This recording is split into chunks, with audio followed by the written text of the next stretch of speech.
Kate. I'm Serena. And we're the Library Ladies.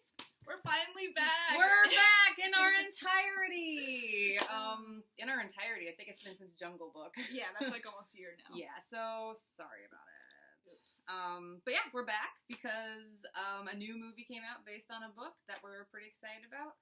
We saw A Wrinkle in Time! Matching old school covers. Matching old school covers from the 90s. I also have another cover because there's actually 2 copies in my house. Oh. I win. Obviously you do. I love these old covers. Yes, I have my little Serena, you can't see this there, but little Serena's handwriting. And this is my sister's copy, and I definitely messed up the cover here. So sorry, Julia. My bad.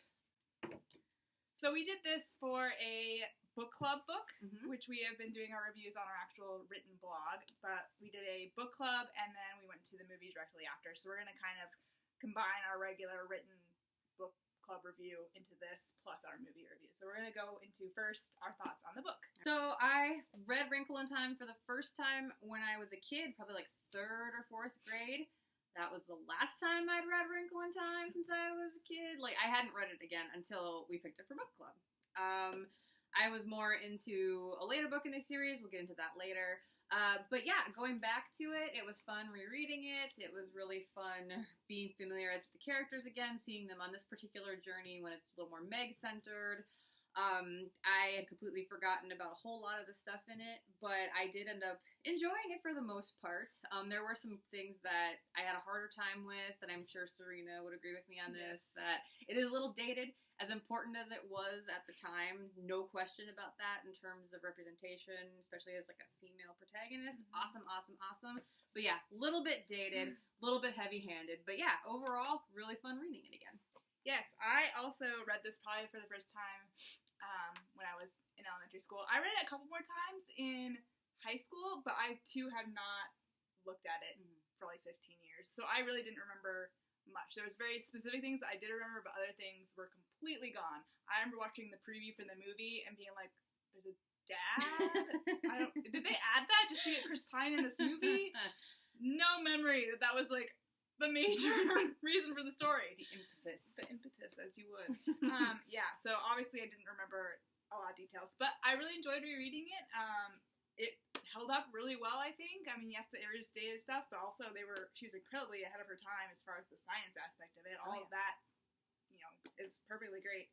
I also had some problems with it. I felt like as a kid, I enjoyed it more. As an adult, I had a little hard time with the characters. There wasn't really that much character development. Yeah. And then just reading a lot of YA now, the way Meg is written here is just, you never see that anymore. Calvin! Yeah. Oh, Calvin, there was a lot of me! Wailing and grasping at Calvin's arms. And, I don't think, it didn't detract from anything when I was a kid. And it was still very good now, but it also felt very strange reading it because you would just never see a female protagonist written that way. It would never fly. It would never happen. But yeah, I still overall very much enjoyed it, so it held up pretty well. Yeah. So in regards to the movie, I was really excited to see the trailers for it. It just completely pulled you in immediately with the trailers, with using a cover of Sweet Dreams by the Eurythmics. You had Oprah just looking regal and goddess-esque because it's Oprah, and how could she not?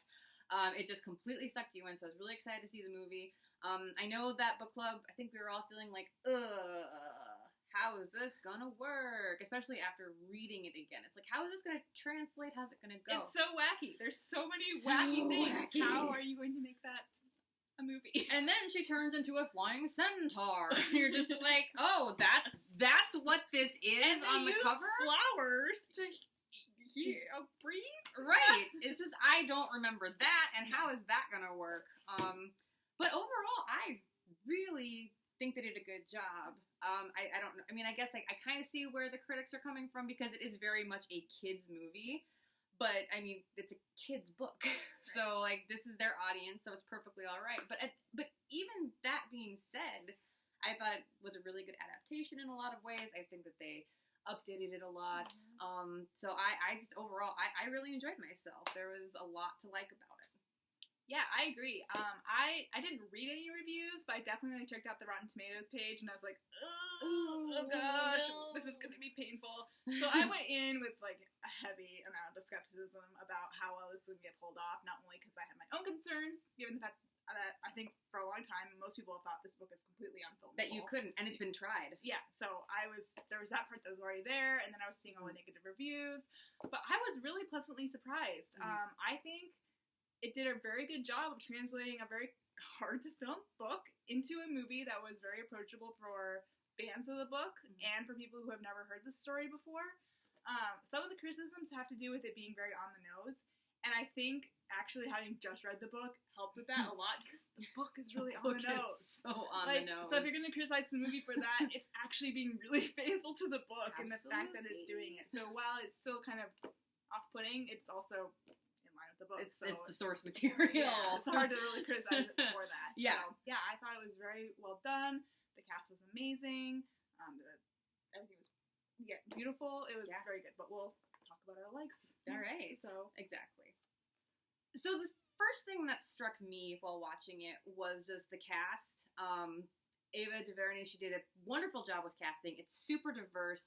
I mean, everyone, I think most anyone could see themselves in this movie one way or the other. I really love you have Oprah, you have Mindy Kaling, you have Reese Witherspoon as the three main women, the ones who are on the outside. Angels, essentially, whatever you want to call them. The Mrs. Whatsits. Yes, the Whatsits, the Who's-its, the Witch, etc. So they were great. I loved Storm Reid as Meg. I think she was so good at portraying not only like this really intelligent girl who has a lot on her plate, but she also, I think, did a really good job of showing like trauma. I think that she did an excellent job of being angry and sad, but trying to be strong. I love the fact that she was biracial. I love the fact that they hammered repeatedly, like, you are excellent, don't let anyone tell you you're not excellent. I think that was so empowering and so wonderful. And it's just a beautiful movie, too. I mean, just visually, it's sumptuous and gorgeous. And there were just moments where I was just in the theater like, this is beautiful. Like, just this world that they've created is amazing. Yeah, I also liked those things. The cast was great. Sherry talked about Storm Reid. I also really liked the kid who played Charles Wallace. He had a lot on his plate to do. For one thing, I was a little nervous because in a lot of the previews, you didn't really see Charles Wallace. And I was like, how are they going to do this? You have to have a really young kid who has a lot to do. I mean, he's kind of the moving force throughout a lot of this, and he's kind of just getting dragged along for quite a while. Like, part of it is her having to choose to be there, and it takes her a while to get there. Charles Wallace is the one really driving this train. So that's a lot to ask of a child actor, and he did a really good job. They did not shy away from like what he had to do or try to make it easy for him, and he did a really great job. I really also liked Calvin, Levi Miller's Calvin. It was very funny watching it because in a lot of other movies, you're always seeing the male hero and then the female sidekick love interest who spends most of her time gazing lovingly at the hero. And this was like a perfect juxtaposition because he spent so much of his time just like refocusing everyone on Meg and staring at her and just like in awe of everything that she was doing. And it was just so funny seeing the opposite, having that flipped. And he did a really good job just like selling the fact that he was like totally into Meg and like there to just like be her support system. Chris Pine. I mean, Chris Pine. So no complaints. He's so perfect. And then the Mrs. Whatsits and Who's-its, they at Oprah was just magical casting. Yeah. How was she actually not cast in this type of role? I mean, a million times before. She like shows up as like the goddess, and you're like, absolutely. Yeah. Yes. Correct. I'm here for this. Yes. And Reese Witherspoon was just having a ball. You could just tell that she was.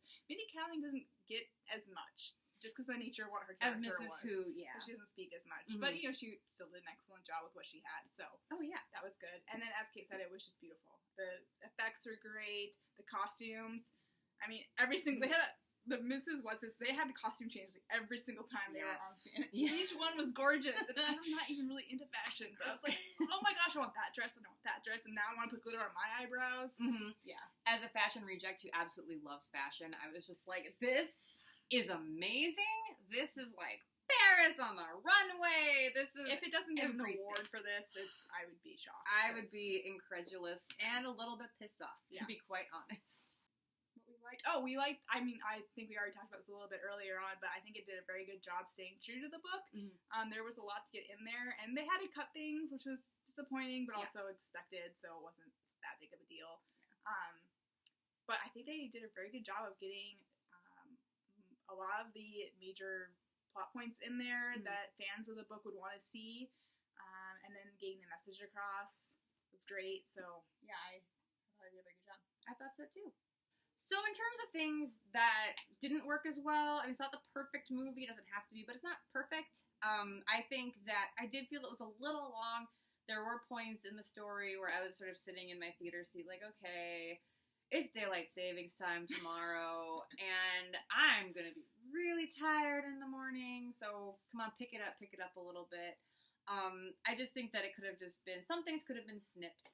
I think that as much as I love Zach Galifianakis, I love the fact that he was cast as a happy medium. I love the little chemistry that he had with Reese Witherspoon, but at the same time, it was just sort of like odd how there's this like awkward thing with trying to like do balance as a metaphor, and like they're all doing yoga, and I mean it was cool, but I was just like, okay, so yes, balance, inner balance, we get it. It's a metaphor. It's a metaphor, you see. So I think that just goes back to the heavy-handedness of some of this movie that the critics were talking about. So as I don't think it was fair to give it slam it for being heavy-handed, but it was a little heavy-handed at times. Okay, I understand what you're trying to say here. So those are quibbles for me. Right. Yeah, I had the same thoughts about the heavy-handedness. I think that also came into play. There's a couple lines of dialogue that was just like, ooh, we could maybe have run that one through the writing room a couple more times. It was a little too on the nose. But again, the book really was also on the nose.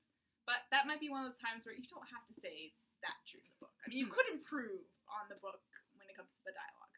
We didn't think the book was perfect either, so. And then there was a couple moments where it was telling us a lot of things that we could have seen for ourselves. You need to trust your audience a little bit, and they didn't really seem to. There's a very particular scene in the very beginning of the movie where it's the dad and Meg, and they're bonding over science, and it's great, it's lovely. Obviously, the dad loves Meg, and you can tell, like, throughout this whole interaction. And then there's this weird scene where he's, like, telling her how much he loves her, and it's just like, okay, that's not really a natural scene. It felt very strange, and it's like, we already saw that. Like, you got your point across. You don't need to, like, bang it over my head that their family loves each other.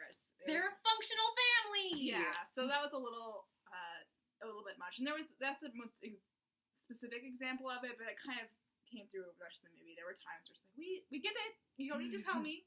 I see it on the screen. I know what you're doing here. You don't need to say it.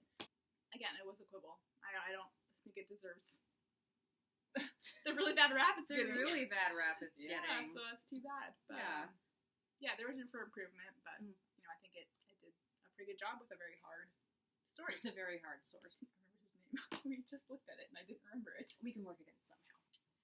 Derek McCabe. Blooper reel.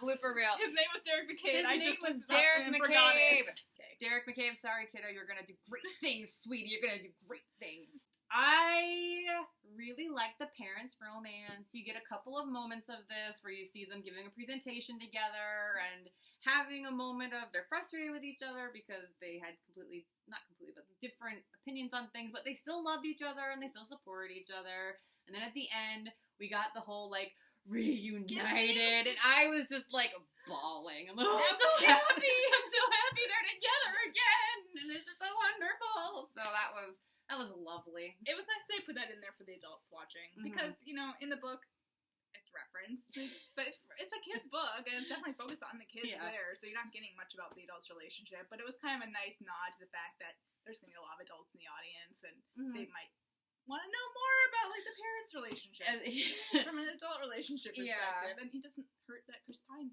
so beautiful is there, so that was great. It was definitely better than, like, in the book where it's last page, well, they're dropped in the garden, and, oh, hey, you're home, what?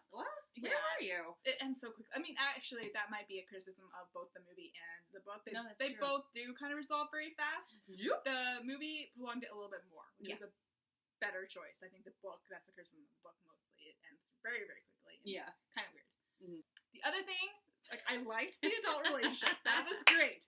But, like, childhood Serena loved this book because I loved the romance. Like, I was like, I like romance as a little kid. I still do now. I want my fantasy to have a good romantic plot line. And I was all over Meg and Calvin and the fact that they kissed in this book. And I was like, I can read this kissy book, but it's not really a kissy book. And my mom will totally approve of it. OTP for life. So it's fine.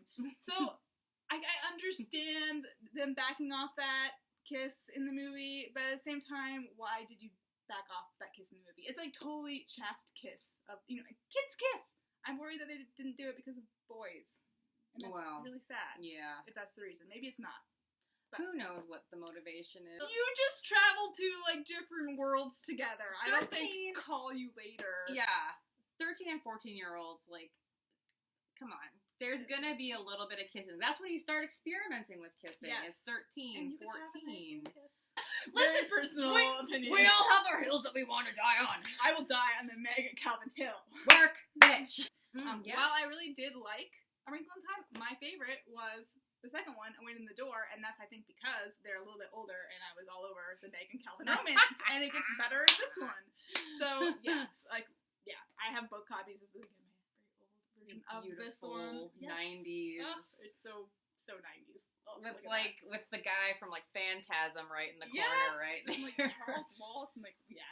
But, yeah, so I actually liked this one better than the first, probably because of that romance. Sure. Well, I mean, and my favorite actually is Swiftly Tilting Planet. I sadly do not have the amazing Trust and Believe. I was looking for it. So, but Swiftly Tilting Planet was always my favorite because I like the fact that Charles Wallace was traveling through time and space. We didn't really get into our thoughts on Charles Wallace. Oh, yeah. We had thoughts on Charles Wallace. Oh, yeah, in the book. Yeah. He was good. He was great in the movie. Well, there we go. So perfect. Because in Wrinkle in Time, Charles Wallace is like, mitochondria. It's like, you're 5. I don't care if you are some sort of prodigy genius. You're a 5-year-old. And maybe you shouldn't be scolding the, like, right. intergalactic star angel women. Just shut up! Shut up! And I know it all, like, made reasoning for it to happen. And he did get, like, punished. Yeah, he had to get knocked down, and he had to learn. But he was pretty obnoxious. Oh my gosh, he's pretty obnoxious, completely unrealistic in how he spoke. And even if it was a supernatural thing, I don't even care, because it didn't even, like, explain why. So, in Twinkling Planet, he's a teenager, and Meg is grown up, married to Calvin. They're gonna have a baby. And so it's really Charles Wallace's book is this one. So he's going through time and space on a literal space unicorn called Gaudior. To me, that's the most badass thing in the world. So we do have other recommendations. Other than just other books in the series. Yeah, other than just more of like the Time Quintet or whatever. Lock and Key by Joe Hill. The reason I pick Lock and Key is because it's also about siblings who are having to come together in times of strife and sort of fantastical things happening to them. And it really does have this love of family that's occurring through it. It has really interesting characters. It has a teenage girl who's sort of coming into her own. It has a little brother who's a little bit, like, precious and protected and everything. It is granted, like, it's a pretty intense series. I think it's genius, and I think there's going to be a TV show of it soon. It can be violent. It can be very upsetting. But I do think that the themes of family and love and triumph and metaphysical changes and just crazy physics alterations definitely fit within this story. So that's why I would recommend Lock and Key for those who like Wrinkle in Time and might be willing to try something a little, like, dark and gritty. Yeah, so I have 2 recommendations as well. My first one is kind of an obvious one, but it's a C.S. Lewis book, but it's not Narnia. It's the Science Trilogy, this, like, sci-fi trilogy that he has. I can't remember what the whole trilogy is called. Anyway, the first one is called Out of the Silent Planet, and it's really great. And so if you know anything about C.S. Lewis, and most people know him for Narnia, he's, like, a very big Christian fantasy writer. There's Christian allegorism all over that book. This one's a little bit, it's still talking about religion, but it's also in a very sci-fi setting, so it's not fantasy, it's sci-fi. So there's a lot of, I think, crossover between this type of way of looking at philosophy and religion through a sci-fi lens, very similar to Wrinkle in Time. It's an adult book, though, so, I mean, I read it as pretty young, so, I mean, you could read it. It depends on reading levels and all that other stuff, but I read it pretty young. I probably should reread it, honestly. But yeah, it's definitely a good read, especially for those who really like science fiction more than fantasy. My other recommendation is The Golden Compass, which we also read for book club, and we're going to post that sometime. Soon, we promise. Sometime. It will go up. So I'll try not to talk about my opinions that are going to be in that post. But this one's also like kind of an obvious pick for anything that's going to mix fantasy or sci-fi with religion. We didn't really talk about that much about The Wrinkle in Time, but there was a big through line there about philosophy and religion in the book. Mm-hmm. It's less so in the movie. And that's again a little the heavy-handedness. Like she's like outright quoting scripture. This is our battle cry. Yeah, in The Wrinkle in Time. I mean, there's a very nice juxtaposition between she mentions Jesus, but then she mentions about artists and scientists. Yeah, Buddha. So that was very well done. Mm-hmm. Philip Pullman's coming at it from a little bit of a different perspective. Not quite as big of a fan of Christianity. So right. But not so much in this book, but if you go through the whole series, they actually kind of come to the same conclusion about love. Being the solution to everything. Absolutely. So it's like they're like one is using religion to support that general outlook, whereas the other one's saying you could have this general outlook without maybe the bad sides of organized religion. Sure. So yeah, this is definitely a good book, and it's also it is a middle grade young adult novel. The other two get very it's hard to say they're young adults. I guess they technically are. They are. I mean, they all technically are. They pack a lot in. They're heavy. Yeah, there's a lot in there, but these are really great. These are like in my top 3 favorite books. No, yeah, they're fabulous. So definitely check this out if you like Wrinkle in Time. All right, so that's what we have. So thanks for watching. So follow us on social media, follow our YouTube channel. We'll be posting more of these. Hopefully more movies are coming out that are based on books. Ready Player One. So yeah, thanks for watching. Yeah, thanks. See you later. Bye.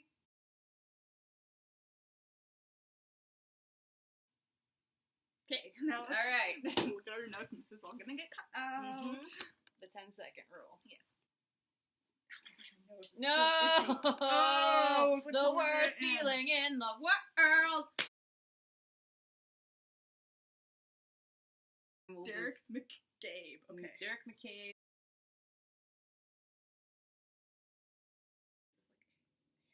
Oh, I hate that.